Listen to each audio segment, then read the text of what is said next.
Medicube sent me the Zero Pore Pads and I'm really excited to use these. So when it arrives to you, you're gonna open it up. It has this cool little twisty. So it says open, done.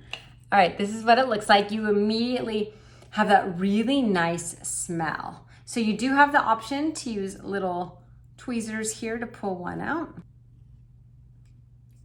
There's one. More bumpy and less bumpy. And we're actually gonna use both sides, but what we're gonna do is start from the center of our face and work out. And you wanna do this on an already clean face. So I've just cleaned my face. And it's smooth as it's going. It's not abrasive or anything like that, no sting, just nice and soothing. Okay, so now that we've gone around, and you can see if you have any dirt or oils coming off, you're gonna flip it and use the other side to wipe.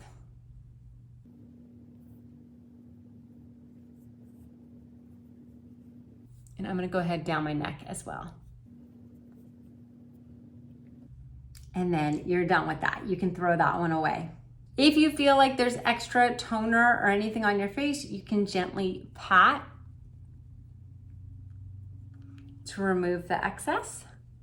And then the rest will just kind of dry in there and you are gonna have such good skin. So really good. I'm working on getting my pores to look a lot better and I am so excited for this.